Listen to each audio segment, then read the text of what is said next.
तो स्टूडेंट्स कैसे हैं आप सब लोग। आज हम प्लानिंग चैप्टर का वन शॉट रिवीजन करेंगे, यानी कि वन शॉट के अंदर डीपली हर एक कॉन्सेप्ट, हर एक चीज जो आ सकती है एग्जामिनेशन में, वो सब कुछ इसके अंदर कवर करेंगे। वीडियो थोड़ी सी लंबी होगी क्योंकि हम हर एक कॉन्सेप्ट को कवर करने जा रहे हैं। क्लास ये फास्ट रिवीजन नहीं है, क्लास ये डिटेल में इन डेप्थ रिवीजन है। और टाइम स्टैम्प भी दे रखा है डिस्क्रिप्शन बॉक्स के अंदर, अगर आप किसी टॉपिक पर डायरेक्टली जंप करना चाहते हो तो वहां से भी आप जा सकते हो। तो स्टार्ट करते हैं planning chapter complete in one shot. Planning के ऑफिशियल सिलेबस की बात करें, सिलेबस के अंदर क्या क्या चीजें पढ़ने को मिलती हैं क्लास। प्लानिंग की इंपॉर्टेंस है, कॉन्सेप्ट में फीचर आ जाते हैं, उसके बाद लिमिटेशंस, देन प्लानिंग का प्रोसेस, और देन लास्ट में क्लास आपके टाइप्स ऑफ प्लान। प्लानिंग है क्या, आपने जरूर पढ़ा होगा कि मैनेजमेंट के 5 फंक्शंस होते हैं, है ना। और यही 5 फंक्शन आगे के 5 चैप्टर्स हैं, like planning, organising, staffing, directing, controlling. ये 5 फंक्शन अगले 5 चैप्टर्स को रिप्रेजेंट करता है। अभी तक आपने चैप्टर नंबर 1 के अंदर मैनेजमेंट में जो भी पढ़ा हुआ था उसके अंदर आपने बेसिक पढ़ा कि भाई मैनेजमेंट जो है वो 5 फंक्शन से चलता है, एक फंक्शन नहीं होता। बहुत सारे लोग मैनेजमेंट करते हैं क्लास, क्योंकि इतने सारे फंक्शन है, एक इंसान सारे काम में एक्सपर्ट नहीं हो सकता, तो हर कोई अपनी अपनी फील्ड में एक्सपर्ट होगा। उसी 5 फंक्शन में से आज हम पहला फंक्शन पढ़ेंगे जिसका नाम है प्लानिंग। देखो, प्लानिंग की जरूरत पड़ती है हमेशा किसी गोल से। देखो, जब तक कोई गोल नहीं आएगा प्लानिंग की जरूरत नहीं पड़ेगी। आपके दिमाग में एक गोल आया कि अच्छा मुझे 12th में 90% लाने हैं, या फिर मुझे क्लास एसआरसीसी में, हिंदू में, रामजस में, किरोड़ीमल में जाना है, मुझे ये काम पूरा का पूरा करना है। आपका एक गोल बन गया।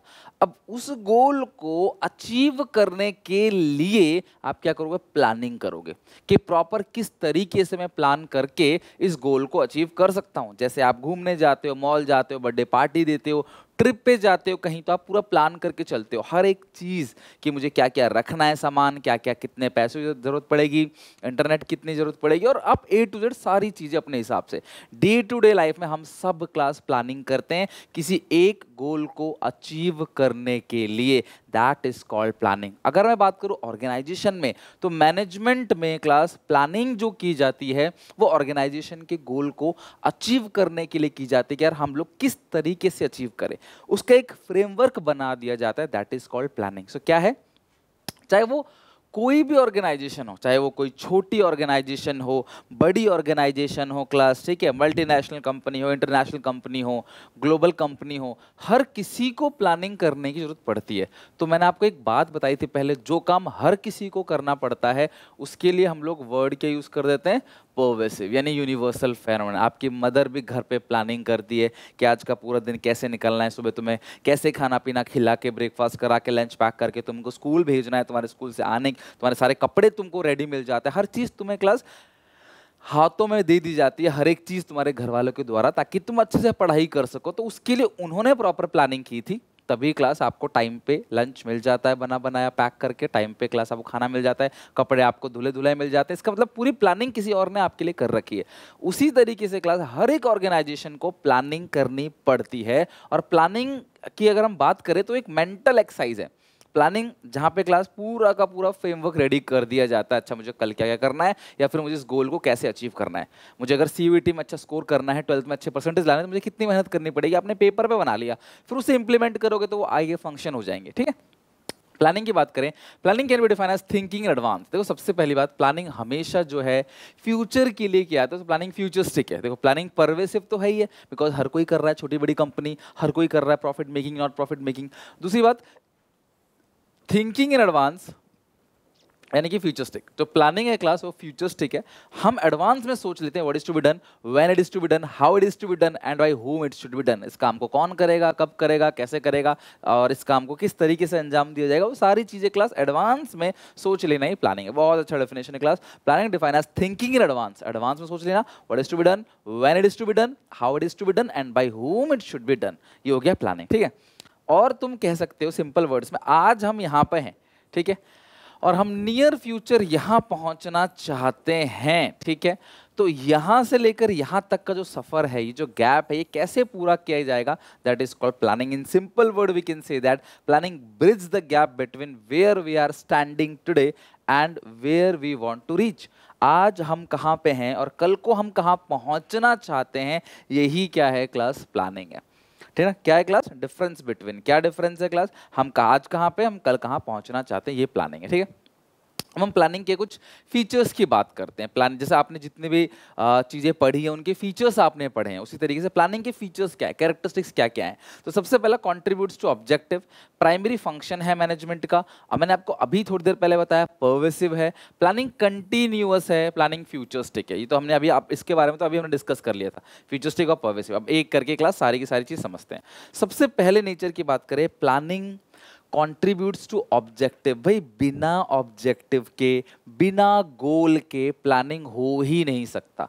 अगर आपके पास कोई गोल है, कोई टारगेट है, तो क्लास हम क्या करेंगे, उस टारगेट को अचीव करने के लिए प्लानिंग करेंगे। मैं आई नो हर एक बच्चे का टारगेट सेम कॉलेज नहीं होगा, हर एक बच्चे का टारगेट सेम फील्ड नहीं है, सेम परसेंटेज नहीं है, बट जिसको 40% लाना है, जिसको पास होना है, जिसको 80% लाना है, जिसको 90 लाना है, जिसको 100% लाना है, वो सब बच्चे क्लास अपने लेवल पे प्लानिंग करते हैं कि मुझे साल भर कैसे कैसे पढ़ाई करनी है। मैं भी डेली उठता हूँ तो मैं प्लान करता हूँ कि मुझे आज दिन भर में नंबर ऑफ वीडियोस कितनी बनानी है, कितना टाइम बच्चों की क्वेरीज पे देना है, कितना टाइम अपने लिए निकालना है, फैमिली के लिए निकालना है।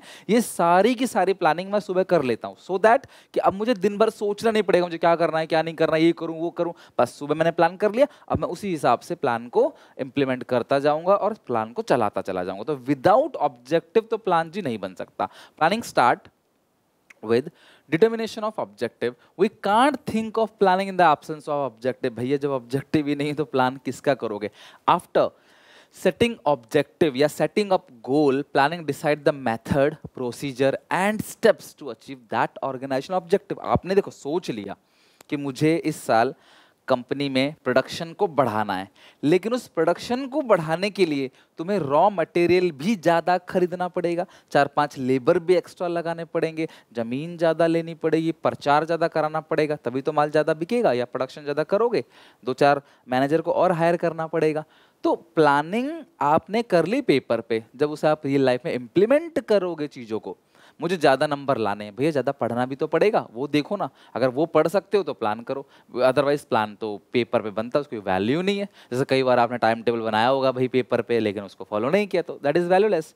सो प्लानिंग करते हैं, फिर गोल को अचीव करने के लिए क्लास मेथड, प्रोसीजर, स्टेप्स, वो सारी चीज़ें क्लास बनाई जाती है। तो प्लानिंग गोल ओरिएंटेड प्रोसेस कह सकते हो इसको आप ना, गोल ओरिएंटेड प्रोसेस भी कह सकते हो या गोल ओरिएंटेड भी कह सकते हो, मैनेजमेंट में भी पढ़ा था आपने, और कंट्रीब्यूट्स टू ऑब्जेक्टिव भी कह सकते हो।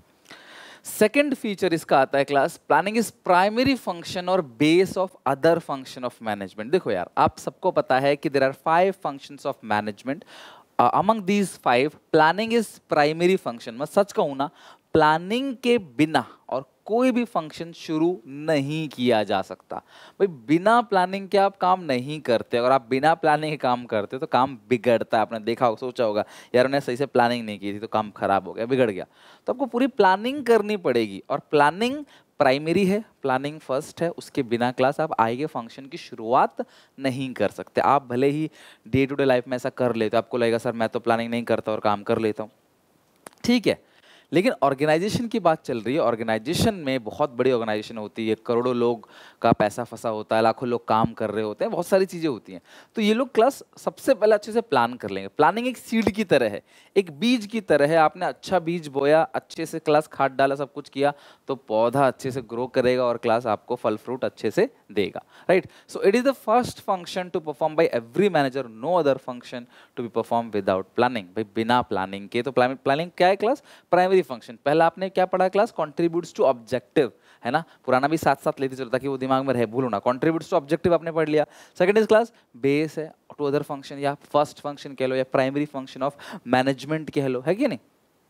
तो ये बीज की तरह काम करता है, just act like just a seed. आपने अच्छे से बीज को बोया, खाद डाला, आपने मिट्टी की अच्छे से केयर करी, और देन क्लास आपको पता है रिजल्ट क्या आएगा कुछ सालों बाद। तीसरा, प्लानिंग इज पर्वेसिव और एवरी लेवल ऑफ। पर्वेसिव मतलब क्लास हर जगह हर कोई करता है। ऐसा नहीं है कि प्लानिंग सिर्फ बड़ी कंपनियां करती हैं, चाहे वेदर इज स्कूल, चाहे वो क्लास स्कूल हो, चाहे वो हॉस्पिटल हो, चाहे वो छोटा बिजनेस हो, चाहे आपकी मदर हाउसवाइफ घर पे खाना बना रही है, फिर जॉब भी कर रही है, उन सबको लाइफ में प्लानिंग करनी पड़ती है। चाहे आप टॉप लेवल के मैनेजर हो, चाहे आप लोअर लेवल के मैनेजर हो, चाहे आप मिडिल लेवल के मैनेजर हो, आप सबको प्लानिंग करनी पड़ती है। कीप इन माइंड, ध्यान सुनो। लेकिन प्लानिंग की सबसे ज़्यादा ज़रूरत होती है टॉप लेवल मैनेजर्स की, क्योंकि वो इंटेलेक्चुअल होते हैं, उनका दिमाग शार्प चलता है, they have lots of data, past experiences, they have the sense of forecasting also, कि भाई फॉरकास्टिंग समझते हो ना, कल को क्या होने वाला है। आज अगर आप दुकान पे जाइए कोई सामान खरीदते हो तो दुकानदार ने वो पहले से बना के आपके लिए रखा है। मैगी को कैसे पता चलता है कि इस साल में इतनी डिमांड होगी और उतने मैगी के पैकेट पहले से बना के मार्केट में भेजते हैं, फॉरकास्टिंग की जाती है। कल को क्या होने वाला है, लोग हमारा प्रोडक्ट खरीदेंगे नहीं खरीदेंगे, डिज़ाइन कैसा रखें, पैकिंग कैसा रखें, साइज क्या रखें, क्वालिटी क्या रखें, है ना, ये सब चीज़ पहले से प्लान की जाती है। इसमें बहुत खर्चा आता है, बड़े बड़े एक्सपर्ट लोग प्लानिंग करते हैं। सो planning pervasive is required every level of management. It is not a function restricted top level managers only. तो लोगों को लगता है कि प्लानिंग बनाना, पॉलिसी मेकिंग, आपने पढ़ा है ना, चैप्टर 1 याद करो, functions of top level management, planning and policy making, but not only top level manager, हर कोई प्लानिंग करता है, हाँ ज़्यादा स्ट्रेस प्लानिंग का टॉप लेवल पे होता है। Only planning is done by the manager at every level. Formation of major plan, अच्छा मेजर प्लान मतलब कोई बड़ा प्लान, कोई बड़ा target. I am framing overall policy taking to top level manager. तो ओवरऑल पॉलिसी ऑर्गेनाइजेशन की क्या होगी, ऑर्गेनाइजेशन के रूल रेगुलेशन क्या होंगे, ये चीज़ टॉप लेवल मैनेजर डिसाइड करेगा। समझ रहे हो, ये चीज़ जरूर टॉप लेवल मैनेजर डिसाइड करेगा कि ओवरऑल पॉलिसी क्या होगी ऑर्गेनाइजेशन की। बट हाँ, ये नहीं कि सारी चीज़ें वही करे, छोटे छोटे प्लान जो नीचे भी बनते हैं वो क्लास बनते हैं लोअर लेवल। लाइक मेरे मैनेजर ने कोई प्लान बनाया है ना, तो उस प्लान को मेरे को इम्प्लीमेंट करके रियल लाइफ में अचीव करना है, तो मैं भी और छोटे छोटे सपोर्टिव प्लान बनाऊंगा बड़े प्लान को अचीव करने के लिए, राइट। तो उसको बोलते हैं क्लास सपोर्टिव प्लान।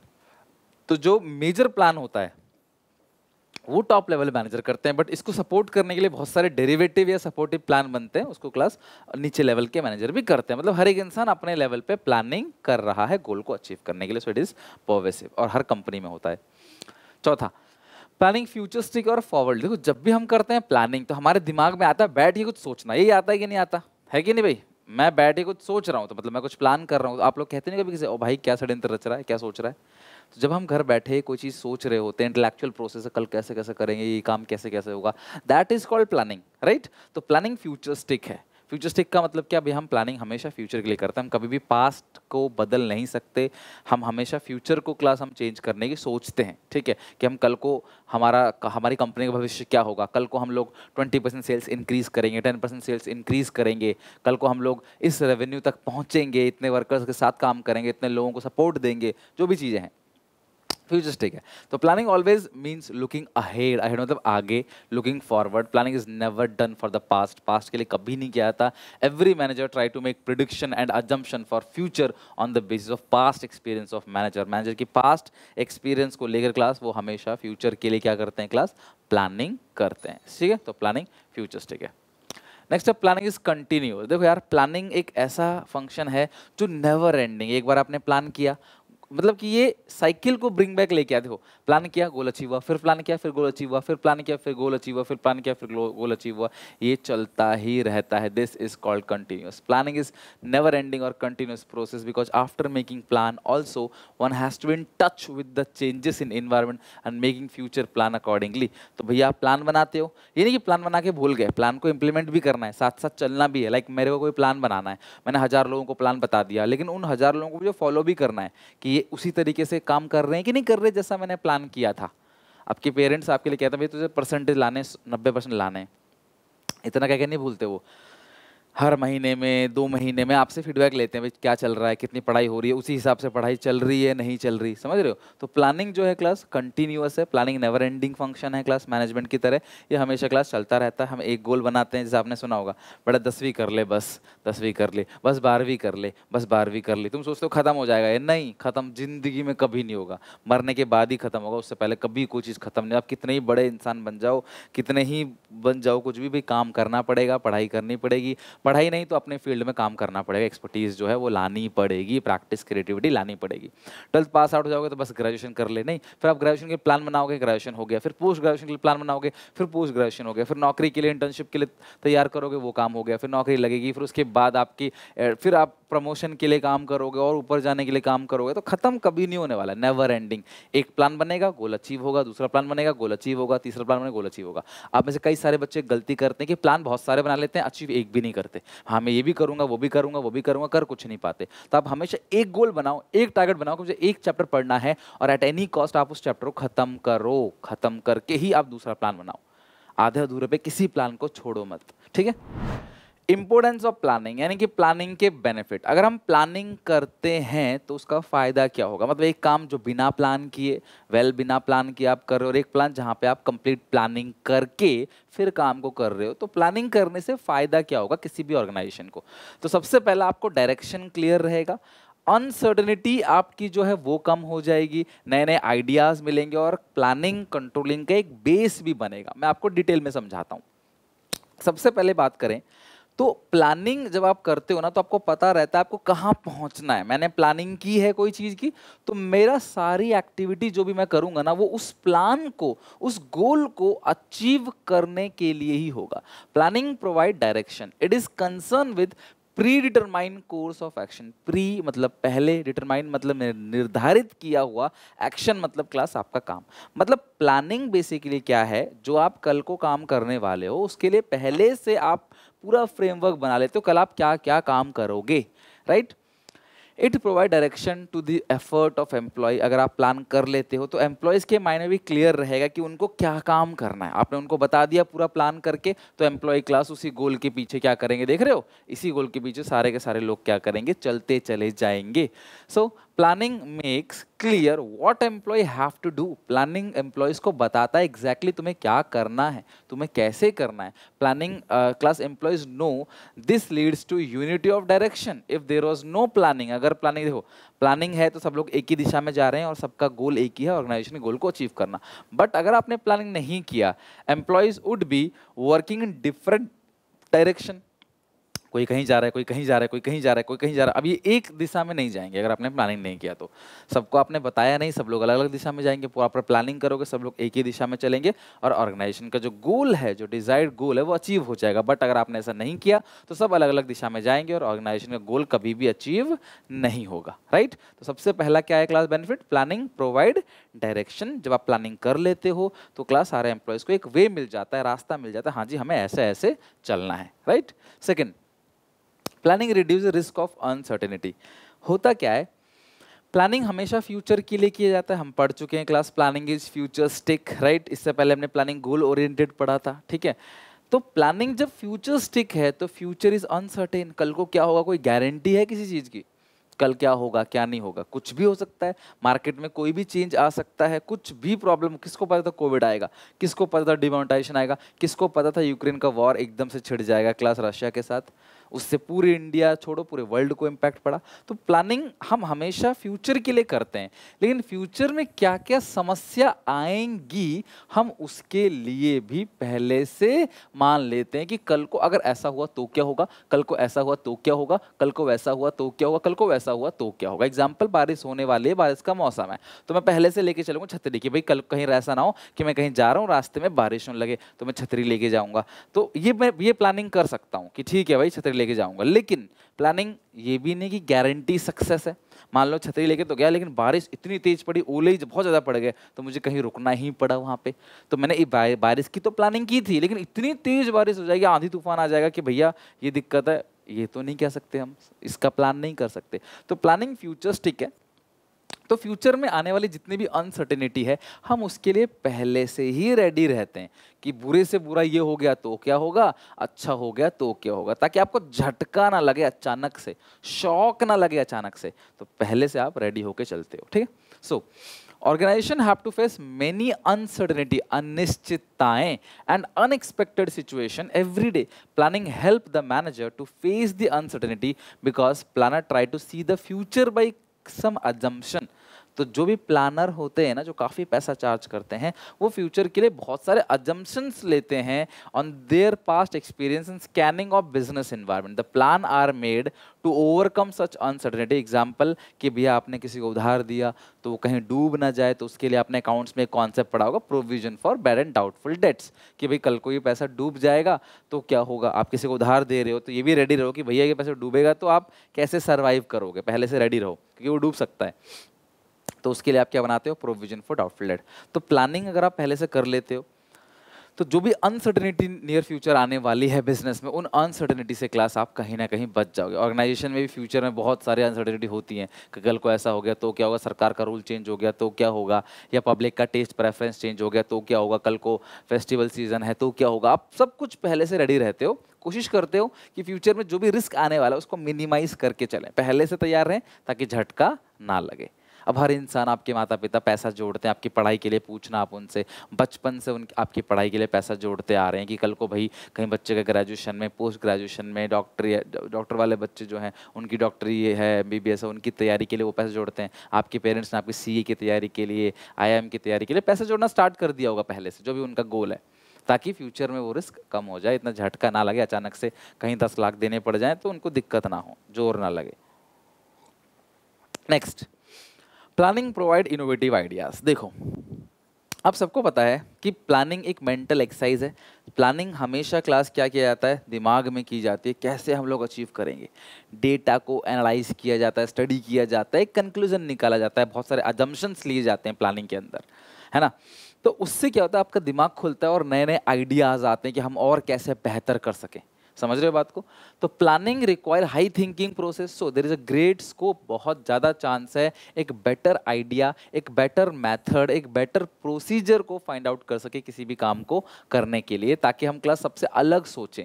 मैनेजर कुछ ना कुछ डिफरेंटली सोचता है, देखो अलग करोगे तभी फायदा होगा, तभी पता चलेगा क्या हो सकता है क्या नहीं। जिन्होंने लाइफ में डिफरेंटली काम किया है, नई नई चीज़ों का आविष्कार किया है, वो क्लास लाइफ में उनकी कंपनी बहुत आगे गई है। And assume the future condition, so it make managers innovative and creative. जमाना इनोवेशन का है, क्रिएटिविटी का है, तो आप अगर प्लानिंग करते हो तो आपका दिमाग चलेगा हम कैसे, और जैसे मैं हूँ तो मैं सोचता हूँ कैसे हम बच्चों को बेहतर पढ़ा सकते हैं, और नए नए क्या क्या एग्जाम्पल ले सकते हैं, किस तरीके से हम लोग अट्रैक्टिव क्लासेस को बना सकते हैं, बच्चे की इंगेजमेंट कैसे रोक सकते हैं, कैसे उसको कम मेहनत में ज़्यादा एफर्ट्स, उसके क्लास मतलब कि कम एफर्ट्स में उसको ज़्यादा रिजल्ट दे सकते हैं। बिफोर एग्जाम लास्ट के 3 दिन 4 दिन में भी हम कैसे बच्चों को पढ़ा के पास करवा सकते हैं, क्या क्या इंपॉर्टेंट चीज़ें होती हैं, कौन कौन से पेपर्स में क्वेश्चन आ रहे हैं, रिपीटेड कौन से क्वेश्चन हैं, ये सब एनालिसिस की जाती है, प्लानिंग की जाती है, ताकि क्लास क्या किया सके, एक इनोवेटिव और क्रिएटिव चीज़ों को बनाया जा सके। सो प्लानिंग नए नए आइडियाज़ को क्रिएट करता है, बिकॉज जो प्लानर होते हैं वो क्लास दिमाग से सोचते हैं, क्लास इंटेलेक्चुअल प्रोसेस होता है, तो नए नए आइडियाज़ आते हैं। अगला देखो, होता क्या है, आपने प्लानिंग किया, फिर लास्ट में एक आता है फंक्शन कंट्रोलिंग। प्लानिंग है, ऑर्गेनाइजिंग है, स्टाफिंग है, डायरेक्टिंग है, फिर आता है कंट्रोलिंग, राइट। तो आपने प्लानिंग किया, POSDC, ठीक है, तो आपने प्लानिंग किया, तो आपने प्लानिंग किया तो भैया लास्ट में जो कंट्रोलिंग आता है ना, तो कंट्रोलिंग के अंदर क्या होता है, हम लोग अपने एक्चुअल परफॉर्मेंस को अपने प्लान परफॉर्मेंस से कंपेयर करते हैं कि अच्छा हम यहाँ पे आ गए, हम कहाँ से निकले थे, तो हमने क्या सोचा था, हमारा गोल क्या था, आज हम क्या है। तो अगर आप प्लानिंग करोगे ही नहीं तो जो एक्चुअल परफॉर्मेंस आएगा आप उसे किससे कंपेयर करोगे, आपका गोल ही नहीं है। अब गोल ही नहीं है कुछ, तो आप जहाँ पहुँचोगे आप कैसे पता चलेगा कि आप कहाँ पहुँचने वाले थे। बस आंख बंद किए चलते ही जा रहे हो, कोई गोल ही नहीं है। आप सोचो आप गाड़ी लेके निकल गए, आपको कहाँ जाना है पता ही नहीं है, तो क्या करोगे कहीं ना कहीं तो पहुँचोगे, लेकिन पता नहीं चलेगा कि आप कहाँ जाने वाले थे और पहुँचे कहाँ पे। तो प्लानिंग एक बेस है कंट्रोलिंग के लिए, मतलब बिना प्लानिंग के कंट्रोलिंग भी नहीं हो सकती। आज मैं सोच रहा हूँ कि मुझे 95% ट्वेल्थ में लेके आने हैं, तो ये मेरा प्लानिंग है। फिर मैं पहुँचूंगा ट्वेल्थ में, रिजल्ट आएगा, मैं देखूंगा 98% है, 92% है, 80% है, तो मैं देखूंगा यार कि हाँ मैंने ग्रोथ किया, डाउन किया या सेम रहा, क्या चेंज रहा। लेकिन अगर मैं कुछ प्लानिंग ही नहीं करूँ, बस मैं चलता जा रहा हूँ ऐसी, तो शायद क्लास में जहाँ भी पहुँचूंगा मैंने उम्मीद नहीं की होगी मुझे वहाँ पहुँचना है, तो मतलब वो बेकार ही है। विदाउट प्लानिंग कंट्रोलिंग नहीं हो सकती।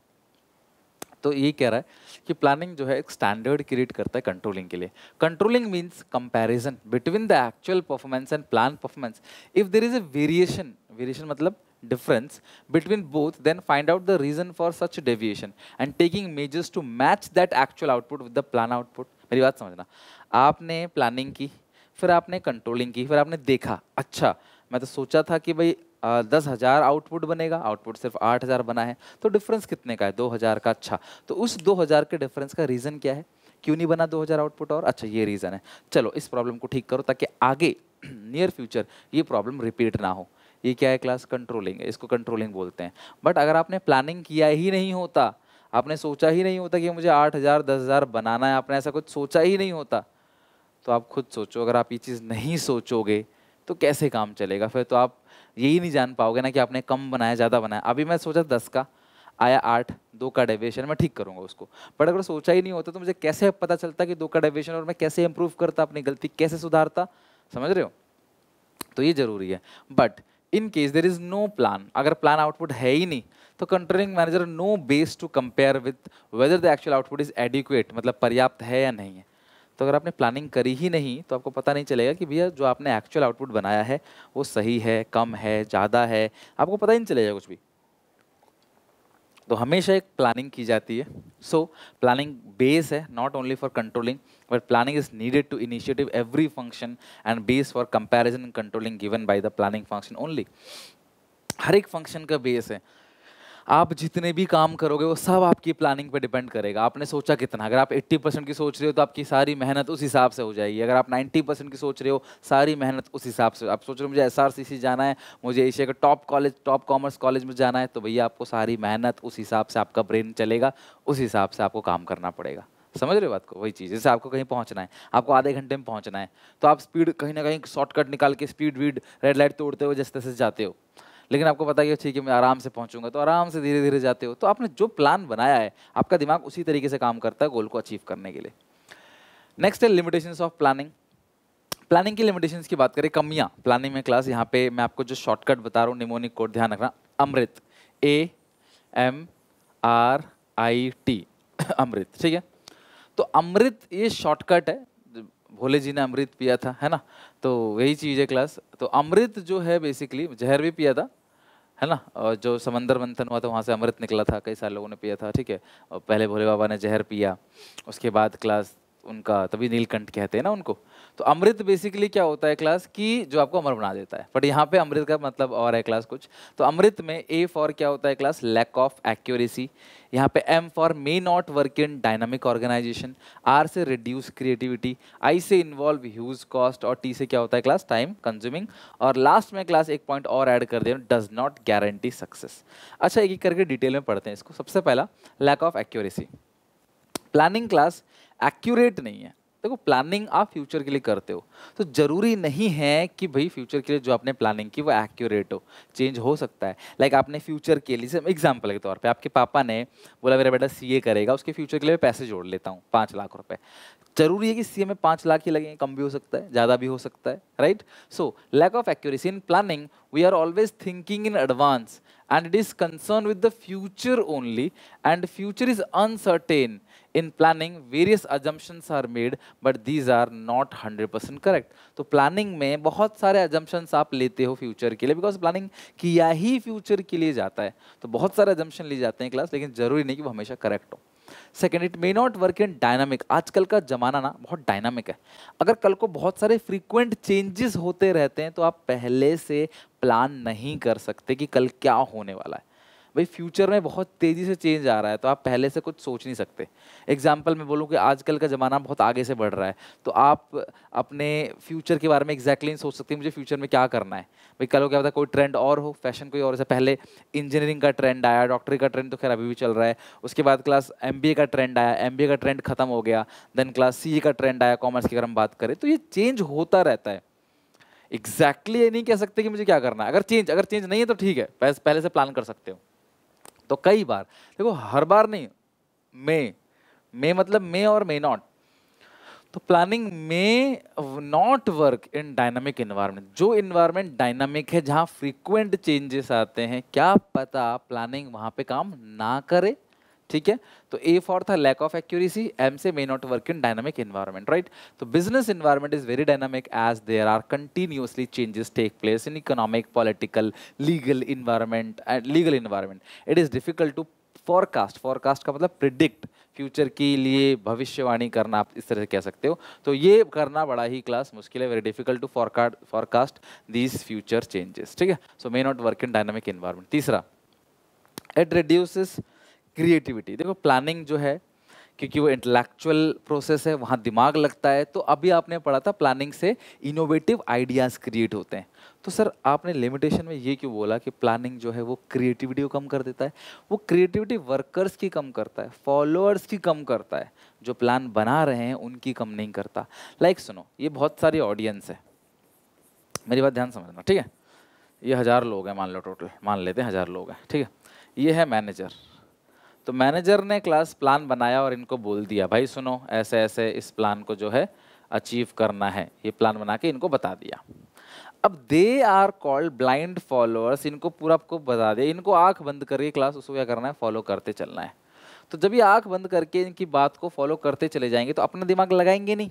जब अपना दिमाग लगाएंगे नहीं तो इनकी जो क्रिएटिविटी है, जो इनका पोटेंशियल है नए आइडियाज़ को सोचने की, करने की, वो खत्म हो जाएगी। तो अगर तुम्हारे घर वाले बोलेंगे नहीं तुझे यही करना है, यही करना है जो हमने बोला, तो अपना दिमाग आपका नहीं लगा पाओगे फिर आप। तो एम्प्लॉयज़ जो हैं वो क्लास ब्लाइंड फॉलोअर बन जाते हैं प्लान के, जिसकी वजह से उनकी क्रिएटिविटी खत्म हो जाती है। With the planning the manager of the organisation start working rigidly. Rigid मतलब क्या होता है, फ्लेक्सिबल का उल्टा। फ्लैक्सीबल मतलब चेंज कर सकते हो, रिजिड मतलब आप चेंज नहीं कर सकते, सीधी सी बात है, ठीक है।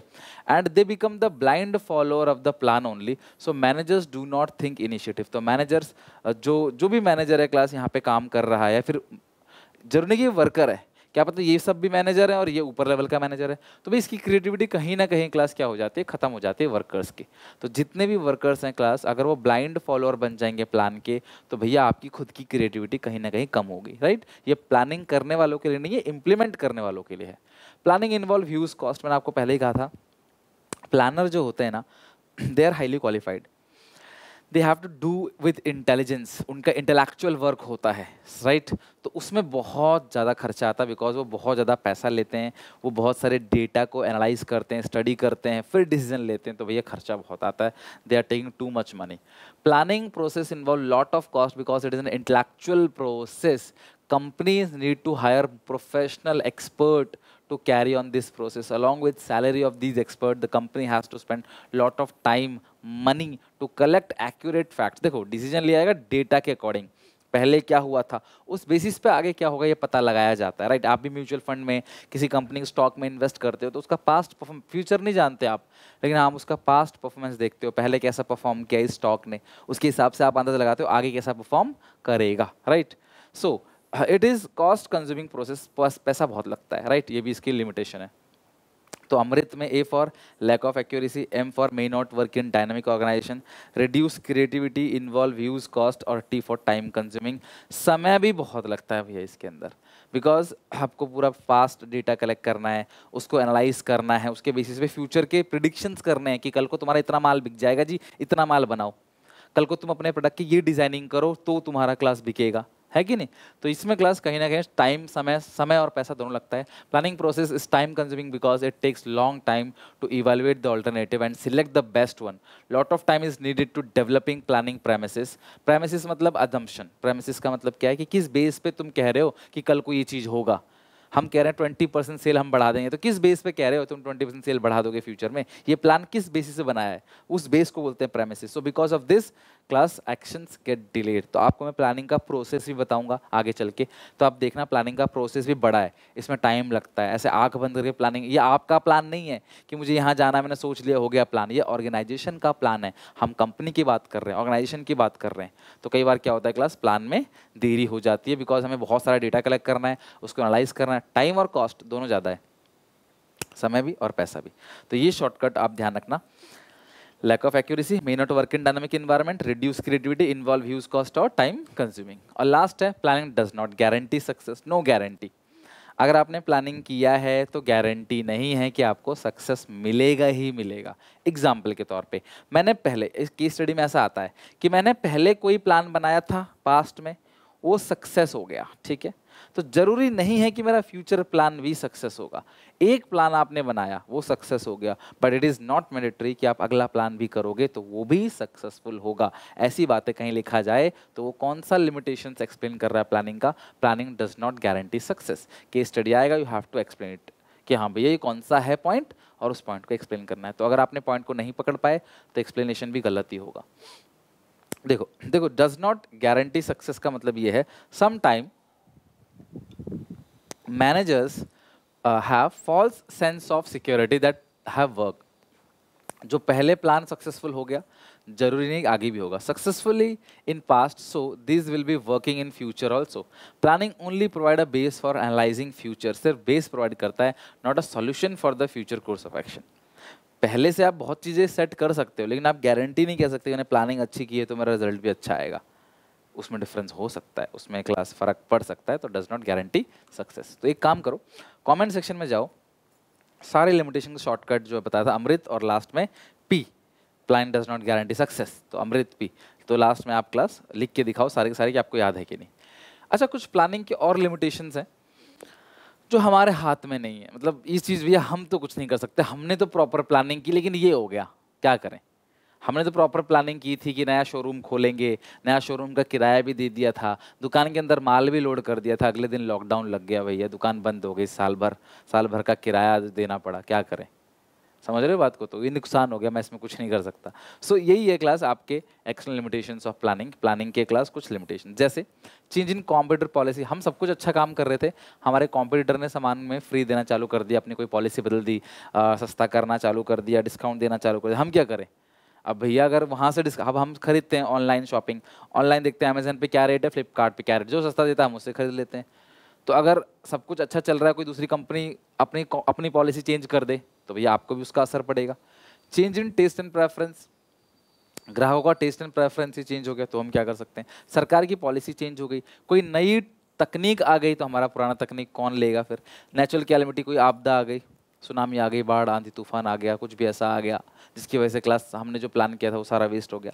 Change in buying capacity of consumer, मतलब कंज्यूमर की बाइंग कैपेसिटी कम हो गई।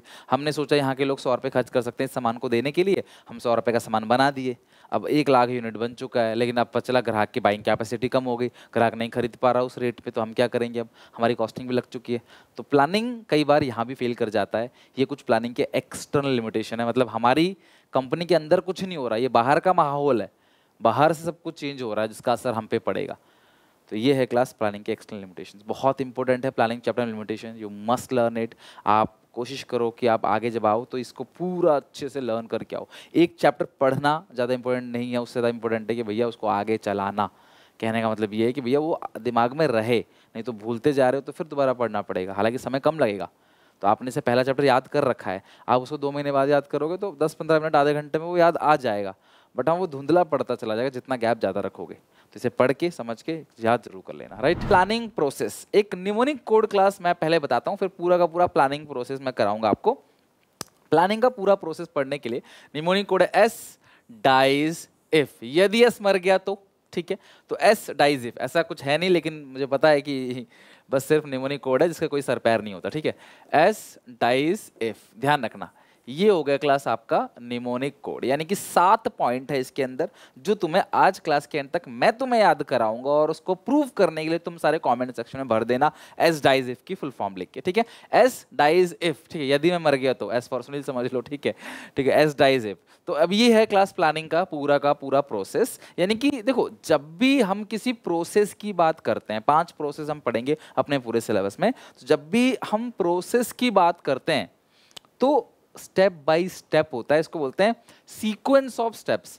आप इस सीक्वेंस को चेंज नहीं कर सकते, ये सीक्वेंस इसी तरीके से आएगा, step 1, step 2, step 3, step 4, step 5, आप इसको चेंज नहीं कर सकते। प्रोसेस ऐसे ही चलेगा, आप इसको पलट नहीं सकते, इधर उधर नहीं कर सकते। प्रोसेस क्या है, process setting up of objective, developing premises, identify alternative course of action, उसके बाद है class evaluation, then selective and alternative, implement the plan और फॉलो अप। देखो जब भी हम प्लानिंग करते हैं सबसे पहली चीज जो हमारे माइंड में आती है वो है class setting up of the objective. अपना ऑब्जेक्टिव सेट करते हैं कि भैया हमारा गोल क्या है, किस चीज को हमें अचीव करना है, हमारा टारगेट क्या है, हम वो पहले अचीव करते हैं। So in planning function managers begin with the setting up of objective और targets because all the policy procedure methods are frame for achieving such objective only by keeping in mind the goal of the company and resource of the company. Company के पास company का गोल क्या है,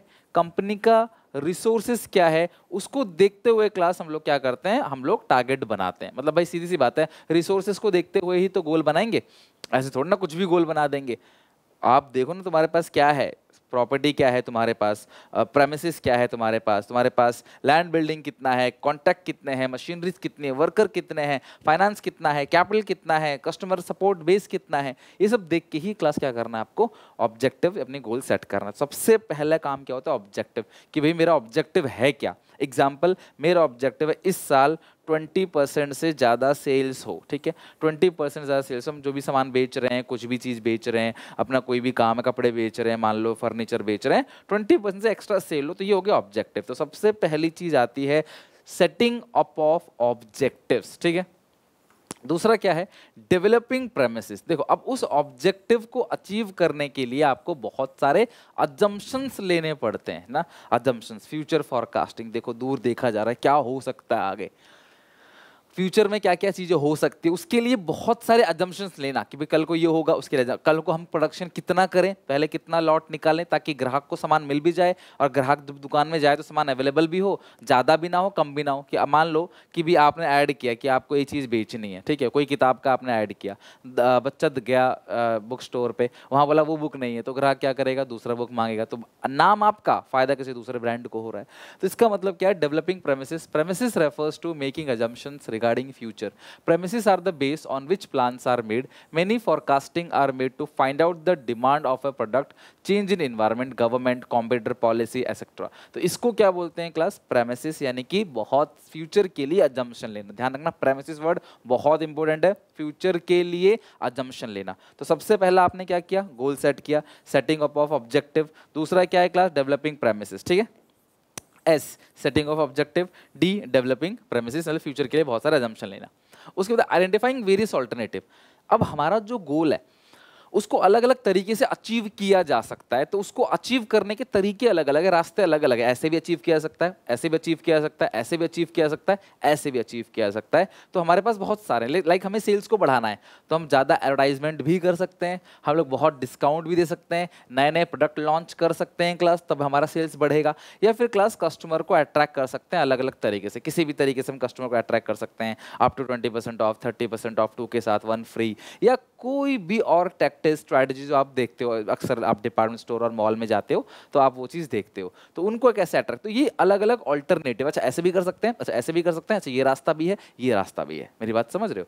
this is called identifying various alternative for achieving the objective. तो गोल को achieve करने के लिए हमारे पास बहुत सारे ऑब्जेक्टिव है। सबसे पहला setting up of objective, as for setting up of objective 20% sales बढ़ेगी, उसके लिए बहुत सारे अजम्पशंस लेने पड़ेंगे, developing premises. Then class identifying various alternative है, किन किन तरीके से हम गोल को अचीव कर सकते हैं।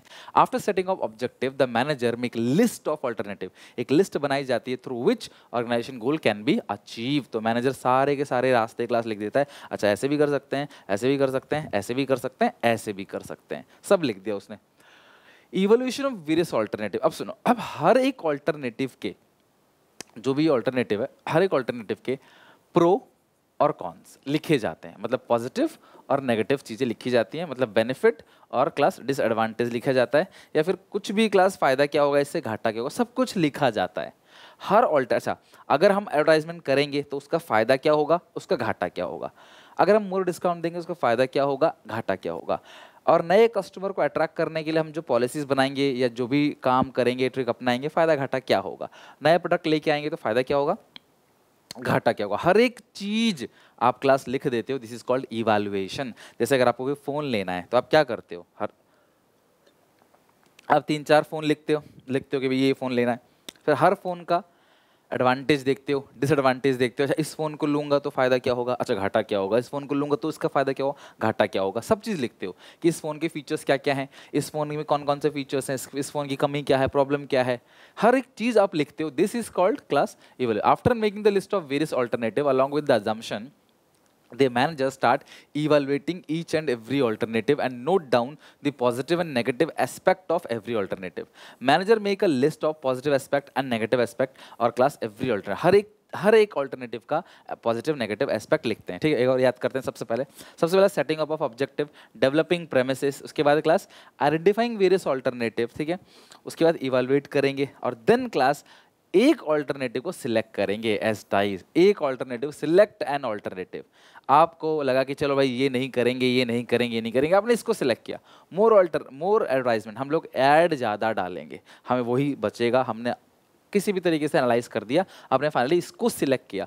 तो सिलेक्ट एन ऑल्टरनेटिव का मतलब क्या है कि जिस भी क्लास ऑप्शन में सबसे कम डीमेरिट है, सबसे ज़्यादा मेरिट है, उस ऑप्शन को हम सिलेक्ट करेंगे। This is called select alternative. The best alternative is to be selected which have more positive aspect and less negative aspect.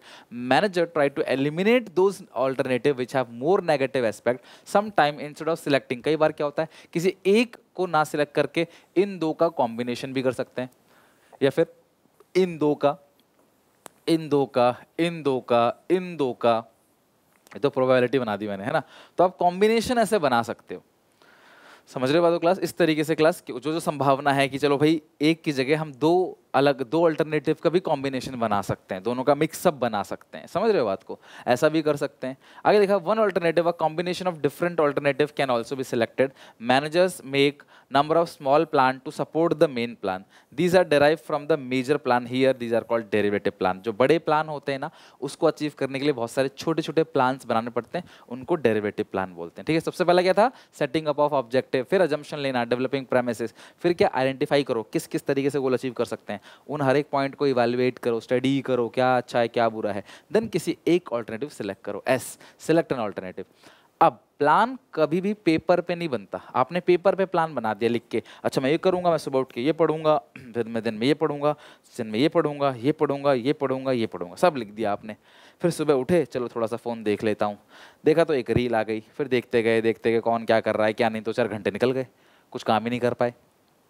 चलो बाद में पढ़ूंगा शाम को, फिर किसी दोस्त का फ़ोन आ गया, वहाँ जाना है, अरे यार अब पढ़ूंगा रात को, किसी का दोस्त का बर्थडे पार्टी है तो वहाँ जाना पड़ेगा, फिर तो ये सारी चीज़ें हो गई, आपने कुछ कर ही नहीं पाए। तो प्लान पेपर पे बनाने का कोई फ़ायदा नहीं है क्लास, इररिलेवेंट है। Plan must be implemented on ground level. Sir implement का मतलब क्या होता है? लाइक अगर कंपनी की बात करें, अगर मैं एक मैनेजर हूं और मैंने कोई प्लान बनाया है, उसे इम्प्लीमेंट करने का मतलब क्या है, सारे वर्कर के साथ उस प्लान को कम्युनिकेट करना पड़ेगा, सारे वर्कर को बताना पड़ेगा, भाई देखो ये प्लान मैंने बनाया है, इस तरीके से इस प्लान को अचीव करना है, तुम्हें ये करना है, ये करना है, ये करना है, ये करना है, सबको बता दिया आपने, इसका मतलब इम्प्लीमेंट कर दिया। क्या सिर्फ इम्प्लीमेंट से बात हो जाएगी? नहीं, साथ साथ चलना भी है। क्या तुम्हें जो बताया था तुम वही कर रहे हो या किसी और दिशा में चले गए? This is called follow up, right. Implement the plan, सबको देखो बता रहा है plan, this is called implementation. Plan are made on the paper. These are no use of these plan unless until these are put into the action. Managers start communicating the plans to all the employees very clearly because the employees actually have to carry on the activity. Plan बनाया top level managers ने, काम तो lower level वाले भी करेंगे, तो भैया काम तो नीचे वाले को करना है ना, तो आपको उनको बताना पड़ेगा हर चीज़ क्लियरली कि तुम्हें क्या क्या काम करना है, कैसे करना है, उनको रिसोर्सेज अरेंज कराने हैं, हर चीज़ क्लास आपको क्या करना है, इनको बता देना, ताकि ये लोग अच्छे से स्मूथली अपने काम को कर सकें। This is called implement. और लास्ट में क्लास फॉलो करते चलना है, यानी कि ये भी देखना है कि जो हमने इनको बोला वो ये कर रहे हैं या नहीं कर रहे, कहीं ये किसी गलत दिशा में तो नहीं चले, कुछ गलत तो नहीं कर रहे हैं, तो उनको बताना पड़ेगा, उनको देखना पड़ेगा, नहीं तो सारा काम खराब हो जाएगा। Planning is a continuous process so that manager job does not get over simply by putting the plan into action. Putting the plan into action का मतलब है इम्प्लीमेंटेशन, राइट, ध्यान रखना। Putting the plan into action मतलब जहां पे आप उसे एक्शन में लेके आ रहे हो, प्लान बनाया आपने, उसको एक्शन में लेके आ रहे हो। The manager monitor the plan carefully और while implemented during the following plan many changes. कई बार ना बहुत सारे चेंजेस होते हैं, हमने आज प्लान बना दिया लेकिन 2 महीने बाद हमें कुछ उसमें चेंज करना है, कुछ एडजस्टमेंट करनी है उसके अंदर, तो भैया वो भी आप वर्कर को बताओगे। ये नहीं कि प्लान बता दिया बस खत्म, वो चले जा रहा है, नहीं, कुछ चेंजेस करने होंगे तो आपको वो भी बताने। तो फॉलो अप मतलब देखते जाओ कि एम्प्लॉय क्या कर रहा है क्या नहीं कर रहा है। This is called follow up, right. चलो, तो सबसे पहला setting of objective, developing premises, identify various alternative, evaluation, select an alter, एस डाइस, इफ, इम्प्लीमेंटेशन और फॉलो अप। अब मुझे एक एक बच्चा जो देख रहा है, देखो यार ये सिंसियर मेरी रिक्वेस्ट है आपसे, देखो यार थोड़ा मुझे भी सपोर्ट चाहिए ताकि मैं भी मोटिवेटेड रह सकूं क्लास, मैं भी इंसान हूं आप लोगों की तरह कि कंटिन्यूसली काम कर रहा हूं, तो मुझे मोटिवेशन निकला। आप में से जितने भी बच्चों ने क्लास ये अच्छे से लर्न कर लिया, एक बार कमेंट सेक्शन लिख के दिखाओ। ये मत सोचो कि मैं कमेंट करवा रहा हूँ, क्लास लिखोगे तो आपको हमेशा ध्यान रहेगा, प्लस मैं भी चेक कर पाऊंगा कि तुम में से कितने कितने बच्चे सीरियस हैं और क्लास सीरियसली इस पढ़ाई को कर रहे हैं। ठीक है, तो इसको क्लास कंप्लीटली पूरा का पूरा क्लास प्रोसेस अच्छे से देखना है, इम्प्लीमेंट द प्लान और फॉलो अप यहाँ पे। और इसको ऑर्डर चेंज नहीं कर सकते, ऐसे ही आएगा लाइन बाय लाइन। हाँ, इसके अलावा कोई और निमोनिक अगर आपको याद है तो वो भी वेल एंड फाइन है, वो भी चलेगा। ओके, बात करें टाइप्स ऑफ प्लान की। प्लान बेसिकली होता क्या है? एक ऐसा डॉक्यूमेंट, प्लान किसको बोलते हो आप? प्लान का मतलब एक ऐसा पेपर, एक ऐसा डॉक्यूमेंट जो इसके अंदर आप सारी की सारी क्लास बातें लिख देते हो इन शॉर्ट कि आपका गोल आप किस तरीके से अचीव करोगे। लाइक आपने कोई गोल सेट कर रखा है और उस गोल को आप कैसे अचीव करोगे, आप इस काम को कैसे करोगे पूरी तरीके से ताकि आपका गोल अचीव हो जाए, उसके लिए एक डॉक्यूमेंट आप प्रिपेयर करते हो, that document is called a plan. अब प्लान होते हैं 2 टाइप के, सिंगल यूज नाम से पता पड़ रहा है क्लास में जितना बताऊंगा क्लास एग्जामिनेशन में उससे बाहर कवर नहीं होगा, कुछ भी सब कुछ इसके अंदर ही है, तो ध्यान सुनना। सिंगल यूज प्लान का मतलब क्या है? ऐसा प्लान जो आपने एक ही बार बनाया एक ही सिचुएशन को हैंडल करने के लिए, उसके बाद वो प्लान दोबारा रिपीट नहीं होगा। नई सिचुएशन आएगी, नया प्लान बनेगा, राइट। सिंगल यूज मतलब कोई प्रॉब्लम आई मान लो कंपनी के अंदर, या कोई काम करना है या कोई बजट है, तो वो एक बार आपने डिसाइड किया और क्लास वो एक ही बार है, फिर अगले काम के लिए अगला बजट होगा, डिफरेंट होगा। मतलब एक ही प्लान आपने जो बनाया, जो मीटिंग हुई, जो पेपर आपने बनाया है, उसको अब हर जगह लागू नहीं कर सकते। सिंगल यूज, एक ही बार यूज होगा, बस खत्म।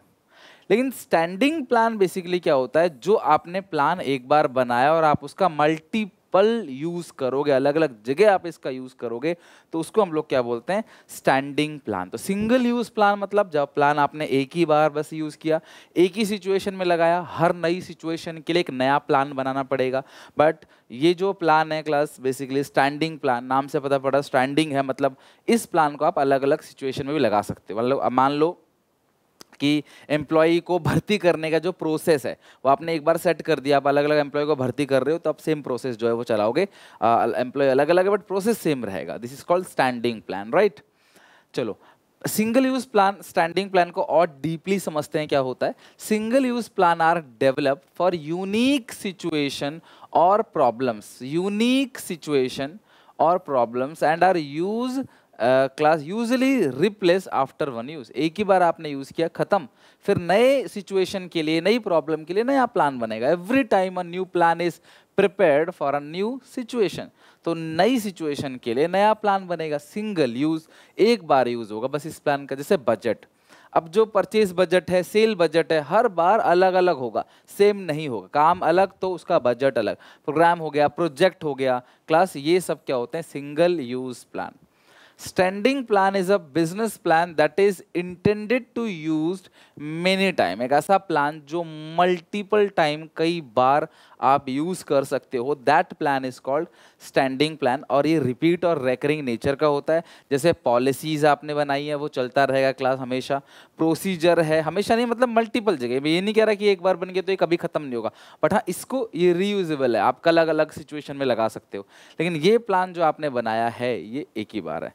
पॉलिसी है, प्रोसीजर है, मेथड है, रूल है, इसको बोलते हैं क्लास आपका standing plan. Okay, types of plan की बात करें तो आज की क्लास में हम लोग ये 8 अलग अलग टाइप्स के प्लान के बारे में पढ़ेंगे। सबसे पहला है objective, then strategies, policy, procedures, method, rules, program और बजट। ये 8 के 8 टाइप के प्लान अच्छे से डिटेल में पढ़ते हैं क्लास। और एग्जामिनेशन में कोई केस स्टडी अगर आता है, आपको पूछेगा बताओ ये कौन सा प्लान है, तो आप बता सकते हो इस बेसिस पे जो मैं करा रहा हूँ, ठीक है। सबसे पहला ऑब्जेक्टिव, ये बहुत ज़्यादा सिंपल है। अगर मैं बोलूं कि हम चाहते हैं कि हमारी सेल 20% से बढ़ जाए, एक नंबर होना चाहिए। मैं ग्रोथ करना चाहता हूं, this is not an objective.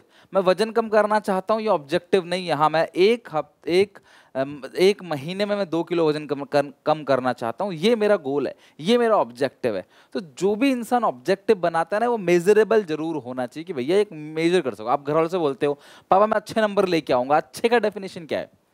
अच्छे की डेफिनेशन तो पता ही नहीं आपको, है ना। अच्छे का डेफिनेशन शायद घर वालों नजरों में ये हो कि भाई हमारे कुनबे में, खानदान में, आसपास पड़ोसी में जितने नंबर नहीं लाया कोई, मेरा बेटा उतना नंबर लेके आए। तुम्हारा है 95, घर वाले खुश थे, पड़ोसी के आ गए 98, घर वाले दुखी हो गए कि भैया ये तो कम नंबर है तेरे, उसके तो 98 आ गए। तो अब एक स्पेसिफिक होना चाहिए कि भाई हाँ ये है, मेजरेबल होना चाहिए, स्पेसिफिक होना चाहिए। तो ऑब्जेक्टिव होता क्या है class? And result of any activity या एवरी एक्टिविटी। कोई भी आप काम कर रहे हो उसका एंड रिजल्ट क्या है? अगर आप पढ़ाई नहीं कर रहे, मस्ती कर रहे हो, दिन भर टाइम पास कर रहे हो सोशल मीडिया पे, तो आप ये चीज जो कर रहे हो इसका भी एक ऑब्जेक्टिव है, फेल होना, ये उसका ऑब्जेक्टिव है, ठीक है। और आप मेहनत कर रहे हो तो क्लास सीधी सी बात है, आप अच्छे नंबर लाना चाहते हो, नंबर लाना चाहते हो 90, 80, 70, जो भी आपने एक टारगेट सेट कर दिया वो ऑब्जेक्टिव है। ऑर्गेनाइजेशन की बात करें, कंपनी टारगेट सेट करती है कि हमें यहाँ इस लेवल तक पहुँचना है, हमें यहाँ तक सेल अपनी दिखानी है, हमें प्रॉफिट का परसेंटेज ये रखना है, या हमें इतने रुपए का मुनाफा इस साल कमाना है, तो वो ऑब्जेक्टिव है। ऑब्जेक्टिव डिस्क्राइब करता है what is to be done. Objective से ही पता चलेगा क्या काम करना है। पढ़ने का, अच्छे नंबर लाने का ऑब्जेक्टिव है तो पढ़ाई करो, मेहनत करो। तो हमारा ऑब्जेक्टिव ही हमारे मतलब एक्शंस को डिटरमाइन करता है। ऑब्जेक्टिव और and point of planning, planning करते ही क्यों है क्लास? किसी ऑब्जेक्टिव को हासिल करने के लिए। और क्लास ऑब्जेक्टिव कौन बनाता है? Top level management. ध्यान रखना, ऑर्गेनाइजेशन का ऑब्जेक्टिव जो होता है ये कौन डिसाइड करता है कि कंपनी का ऑब्जेक्टिव ये होगा? वो टॉप लेवल मैनेजर। मतलब ऑब्जेक्टिव हो गया, कंपनी की पॉलिसीज हो गई, ओवरऑल ऑब्जेक्टिव हो गए, ये कौन डिसाइड करता है क्लास? Top level managers. अब इसकी फुल फॉर्म मैं आप हर एक स्टूडेंट से चाहता हूं क्लास की कमेंट सेक्शन में बच्चा लिख के दिखाए। Objective must be smart. जो ऑब्जेक्टिव है ना वो क्या होना चाहिए? स्मार्ट होना चाहिए। एस फॉर स्पेसिफिक, ये स्मार्ट का मतलब क्या है? स्पेसिफिक होना चाहिए, एक ही बात होनी चाहिए कोई कि हाँ स्पेसिफिक हम इसी चीज कह रहे हैं। मेजरेबल, आप उसे मेजर कर सकते हो। अचीवेबल, बोलो कि नहीं मुझे एक महीने में 35 किलो वजन कम करना है, दैट इज नॉट अचीवेबल, वो अचीवेबल नहीं है। तो क्लास वो अचीवेबल होना चाहिए तभी वो ऑब्जेक्टिव है। रेलिवेंट, इररेलिवेंट नहीं होना चाहिए, बेतुकी बात नहीं होना चाहिए, बकैती नहीं होनी चाहिए कुल मिला के। टाइम बाउंड मतलब एक टाइम भी बोलना चाहिए, जैसे मैंने कहा मैं एक महीने में 2 किलो वजन कम करूंगा, तो महीना भी है, तो टाइम बाउंड भी है, अचीवेबल भी है, मैं कर सकता हूँ क्लास, और मेजरेबल भी है 2 kg का, ठीक है। तो objective must be smart, specific, measurable और अचीवेबल, और आर से क्लास हो रेलिवेंट, और टी से टाइम बाउंड, ठीक है। तो कमेंट सेक्शन लिख के दिखाओ, आप कभी भूलोगे नहीं। Now second type of plan is strategy. देखो ऑब्जेक्टिव और स्ट्रैटेजी नाइदर स्टैंडिंग प्लान है और nor class single use plan है। ध्यान रखना ये दोनों क्लास ना ही स्टैंडिंग प्लान होते हैं ना ही सिंगल यूज प्लान होते, तभी आप स्टैंडिंग और सिंगल यूज में आपने इन दोनों का नाम नहीं देखा होगा, राइट। तो स्ट्रैटेजी क्या है class? Comprehensive plan to achieve organisation goal. किसी भी ऑर्गेनाइजेशन का जो गोल बन चुका है, पहले तो ऑब्जेक्टिव आया, बन गया गोल, अब उस गोल को अचीव करने के लिए जो एक पूरा का पूरा कॉम्प्रिहेंसिव प्लान बनाते हो, that comprehensive plan is called a strategy. और स्ट्रेटजी, ये जो कॉम्प्रिहेंसिव प्लान है उसको कौन बनाता है? Top level management. और every time new strategy is prepared to solve different problem. तो अलग अलग प्रॉब्लम्स के लिए अलग अलग स्ट्रैटेजी बनाई जाती है। हर जब खिलाड़ी मैच खेलते हैं तो वो एक ही स्ट्रैटेजी सारे मैच में नहीं अपनाते। अगर वो साउथ अफ्रीका के साथ खेल रहे हैं तो उनकी स्ट्रैटेजी अलग होगी, समझ रहे हो बात को। या फिर वो अगर इंग्लैंड के साथ खेल रहे हैं उनकी स्ट्रैटेजी अलग होगी, पाकिस्तान के साथ खेल रहे हैं उनकी स्ट्रैटेजी अलग होगी, right. The dimensions of strategy, यार कैसे पता चलेगा कि ये स्ट्रैटेजी है? लॉन्ग टर्म ऑब्जेक्टिव को डिटरमाइन करना, source of class allocation of resources of achievement organization goal, कितना कितना रिसोर्सेज को हम बांटे अलग अलग कंपनी के अंदर। कॉमन डिसीजन स्ट्रेटजी, नया प्रोडक्ट लाएं या ना लाएं, है ना। और क्लास नया प्रोडक्ट लाएं तो कैसे लाएं, हमारे कस्टमर कौन होंगे, एग्जिस्टिंग प्रोडक्ट में अगर कोई चेंजेस करने हैं तो वो कैसे करेंगे, इन सारी चीज़ों के लिए स्ट्रैटेजी होती है।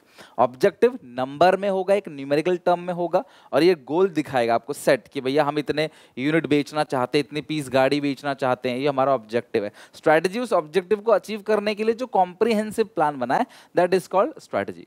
मेथड्स, देखो यार किसी भी काम को करने के ना बहुत सारे मेथड्स होते हैं। तो मेथड का मतलब क्या है क्लास, कि हम किस मेथड से इस काम को करें। नॉर्मली क्लास वो formalise way for doing a routine job. अब कंपनी में एक काम 10 तरीके से किया जा सकता है, क्लास में एक बच्चा 10 तरीके से आंसर निकाल सकता है, और या फिर 10 तरीके से क्लास बच्चों को समझा सकता है, लेकिन उसे एक तरीका अपनाना पड़ेगा ना जो फॉर्मलाइज है। सब लोग अलग अलग तरीके से अगर करेंगे तो फिर टीचर की कॉपी चेक करने में बड़ी प्रॉब्लम होगी, सब बच्चों को गाइड करने में, समझाने में, मिस्टेक ढूंढने में बड़ी दिक्कत होगी। सारे बच्चे एक ही मेथड से अगर करेंगे तो कॉपी चेक करने में, क्लास उनके ऊपर निगरानी रखने में, उनकी गलती को सुधारने में टीचर को काफ़ी आसानी होगी। इसी तरीके से कंपनी में काम को अलग अलग मेथड से किया जा सकता है, बट वो फॉर्मलाइज मेथड जो अप्लाई सब पे हो जाएगा क्लास, जिससे क्लास एम्प्लॉय के माइंड में कोई भी डाउट नहीं रहेगा और सब लोग एक ही दिशा में चलेंगे, यूनिफॉर्मिटी, उसको हम लोग क्या बोलते हैं क्लास? मेथड्स। तो एडवांस में आप देख लो कि भैया किस मेथड से आप काम करवाओगे वर्कर से, सो दैट उस मेथड को वो लॉन्ग टर्म तक फॉलो करते रहे। अगला है क्लास चौथा, पॉलिसीज। पॉलिसी बेसिकली क्या होता है, आपने बहुत सारी कंपनी की, दुकानों की, शोरूम की, इंसानों की पॉलिसीज देखिए, भाई ये मेरी पॉलिसी है। मतलब कुछ आपने, जब आपके सामने मुसीबत आती है, जब आपके सामने प्रॉब्लम आती है, तो आप उनको कैसे हैंडल करते हो, आप उसके लिए रूल्स बना लेते हो, अपने खुद की रूल्स, जिनको आप पॉलिसी कहते हो। Rules are not policy, but हाँ पॉलिसी और रूल में काफ़ी डिफरेंस है। Basically policy are the organisations own way of solving a particular problem. आपका खुद की पॉलिसी होती है। Like policy describe how the work is to be done. These are made by all level। ध्यान रखना पॉलिसी हर एक level बनाती है। Policy are derive from the objective of the company. Policy जितनी भी हैं क्लास वो कंपनी के ऑब्जेक्टिव से ही डेराइव की जाती है। जो कंपनी का ऑब्जेक्टिव है उसी से पॉलिसी डेराइव की जाती है। Even it helps and encourage employ at critical situation. ये एम्प्लॉय को क्लास क्रिटिकल सिचुएशन में भी हेल्प करता है। जैसे एक स्कूल है जो कहता है भी हमारी पॉलिसी है कि हम 60% या उससे ज़्यादा मार्क्स लाने वाले बच्चों को ही एडमिशन देंगे, तो उनकी पॉलिसी है। कोई कॉलेज है वो कहता है भैया हमारे पास अगर बच्चा 90% लेके आता है 12th में, तभी हम उसे कॉलेज में एडमिशन देंगे, ये उनकी पॉलिसी है। समझ रहे बात को? No credit sale is a policy, भैया हम उधार नहीं देंगे, तो ये रूल नहीं है, ये रूल नहीं है क्लास, ये पॉलिसी है कि भाई हम लोग उधार नहीं देंगे, आप अगर नगद लो तो आप सामान ले लो। तो ये क्लास क्या है? क्लास आपकी पॉलिसी, राइट। सिमिलरली, अच्छा सिमिलरली ऐसा हो सकता है कि किसी कंपनी की एक पॉलिसी हो सकती है जो एम्प्लॉयज़ को 100 एम्प्लॉय लेंगे तो उसमें से 10% एम्प्लॉयज़ महिला ही होंगे, है ना, वीकर सेक्शन ऑफ सोसाइटी के लोग होंगे, तो ये उनकी पॉलिसी है। समझ रहे? 50% वुमेन होंगे हमारे कंपनी में, ये उनकी पॉलिसी है, राइट। नेक्स्ट है रूल्स। अच्छा रूल्स मतलब क्या होता है? क्या करना है क्या नहीं करना। रूल्स 60% हम लोग एडमिशन देंगे, ये पॉलिसी है कंपनी की, स्कूल की। लेकिन रूल बेसिकली क्या बताता है? रूल कहता है भैया तुम्हें क्या करना है क्या नहीं करना, सबके लिए कॉमन है, चाहे लो लेवल हो टॉप लेवल हो, यानी कि टॉप लेवल वाला सिगरेट पिएगा, लोअर लेवल वाला नहीं पिएगा। तो रूल है फैक्ट्री प्रेमिसेस के अंदर नो स्मोकिंग, तो नो स्मोकिंग एवरीवन, सबके लिए क्या है क्लास? नो स्मोकिंग है। तो रूल्स आपके एक्शन और नॉन एक्शन को डिटरमाइन करता है, तुम्हें क्या करना है क्या नहीं करना, आपके बिहेवियर को गाइड करता है। It describe what is to be done and what not, ठीक है। These are what not done, ठीक है, व्हाट नॉट डन है। These are rigid, these are create for maintaining discipline. आप ध्यान रखना, रूल को अगर आप फॉलो नहीं करोगे तो पेनाल्टी भी लगती है, और रूल्स को फॉलो करने से क्या होता है? डिसिप्लिन मेंटेन होता है। आप सब लोग स्कूल में जाते हो तो आप स्कूल्स के कुछ रूल्स होते हैं, टाइम पे आना, ये अब टाइम पे आना कोई पॉलिसी नहीं हो सकती, टाइम पे आना क्या है क्लास? ये रूल है, स्कूल वालों ने रूल्स बना रखे हैं, we have to follow that rule, तभी डिसिप्लिन मेंटेन रहेगा, तभी क्लास आप अच्छे से पढ़ पाओगे स्कूल में। तो रूल्स क्या करना है क्या नहीं करना, like no smoking is a rule, no smoking is a rule, but no credit, भाई क्रेडिट नहीं देंगे तो ये नो क्रेडिट पॉलिसी है उनकी। ये कंपनी कहती है हम 30 डेज के अंदर क्लास जो है रिटर्न करेंगे, तो कंपनी की पॉलिसी है। यूट्यूब की भी कई सारी पॉलिसी होती है, राइट। तो ये होगी क्लास आपकी रूल्स।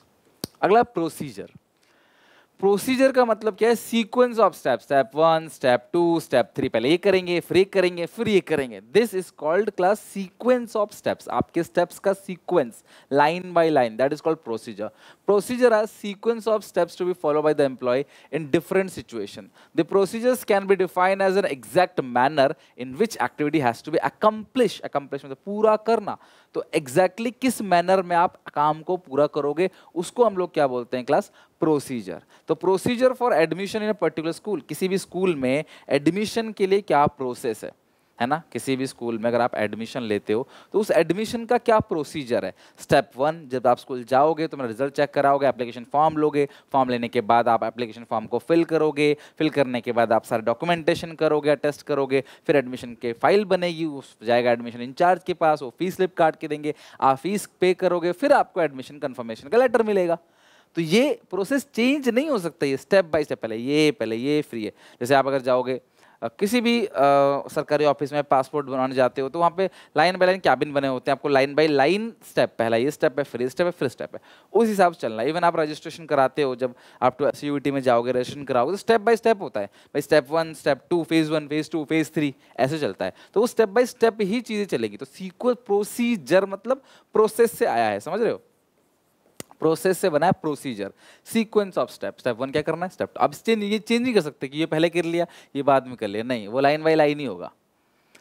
7th programme. अब आप ध्यान रखना, प्रोग्राम एक बहुत बड़ी चीज है, because program is the combination of goals. Program के अंदर गोल भी आ गया, पॉलिसी भी आ गया, प्रोसीजर भी आ गया, रूल भी आ गया, all these plan together form a program. इन सबको goal, policy, procedure, rule, goal, policy, procedure, rule, ठीक है, GPPR, goal, policy, procedure, rule, इनको मिला के क्या बनता है प्रोग्राम, और these are made in systematic working in organization, ठीक है। अब पूरा का पूरा नया मॉल बनाना है कि नहीं बनाना, उसके लिए क्लास, एक मान लो कंपनी खड़ी कर रहे हैं एक और, या एक बहुत बड़ा मॉल बना रहे हैं, तो उसके अंदर बहुत सारी चीजें होंगी क्लास, उसको हम लोग क्या बोलेंगे, procedure. And last is budget. जब भी बात होगी पैसे की तो दैट इज कॉल्ड बजट, जहां पे मनी आएगा, cell budget, purchase budget, advertisement करना है उसका बजट क्या होता है, मूवी बनती है उसका बजट आप देखते ही हो। It is systematic expected result express in numerical term, it is prepared by every year. हर कोई बजट बनाता है, cash budget, capital budget, financial discipline के लिए जो बजट बनता है, बहुत सारे बजट बनते हैं। तो बजट बेसिकली क्या होता है क्लास, कि आप कोई भी काम कर रहे हो उसके पीछे जो खर्चा लगना है, आपका आप मॉल में जाओ कोई मोबाइल फ़ोन खरीदने के लिए, वो बोलेगा भैया आपका बजट 25,000 का, आप देख रहे हो iPhone 14 Pro, तो भैया वो बोलेगा ना आपका बजट बताओ भैया, आपके बजट के हिसाब से आपको फ़ोन दिखाएं, AC दिखाएं, रेफ्रिजरेटर दिखाएं, टीवी दिखाएं, कैमरा दिखाएं, आपके बजट के हिसाब से। तो वही क्लास ऑर्गेनाइजेशन में भी है। बजट मतलब कोई भी काम हो रहा है क्लास, उसका न्यूमेरिकल फॉर्म में क्या रिजल्ट आएगा, that is called class budget. तो ये है क्लास 8 के 8 टाइप्स ऑफ प्लान। जब मैं आपको केस स्टडी की सीरीज चालू करूंगा तब लाइन बाय लाइन क्लासेस की केस स्टडी भी तभी कराऊंगा, रिवीजन अच्छे से करा के तब केस स्टडी करेंगे। बस आपको एक बार बुक रीडिंग जरूर करनी है, ताकि कोई भी लाइन अगर आता है तो आप पढ़ सकते हो। बुक के लिए आप NCERT पढ़ सकते हो, दैट इज बेस्ट। बाकी मेरे नोट से भी आप कर सकते हो, राइट। तो ये हो गया 8 के 8 parts, types of plan, finish. और इसके साथ ये चैप्टर हमने पूरी तरीके से खत्म कर दिया। आई होप आपको प्लानिंग चैप्टर अच्छे से समझ आया होगा। छोटा सा चैप्टर था, फीचर, प्लानिंग के importance, limitations, then class types of plan, then planning process. देखा जाए तो ये बेसिकली आपको 4-5 चीज़ें हैं जो आपको बहुत ध्यान से रखना है। एंड आई होप कोई डाउट होगा तो आप कमेंट जरूर करोगे। वीडियो अच्छा लगा तो लाइक करना, शेयर करना। अगली क्लास में नए चैप्टर के साथ शुरुआत करते हैं। Till then take care, bye bye, God bless you.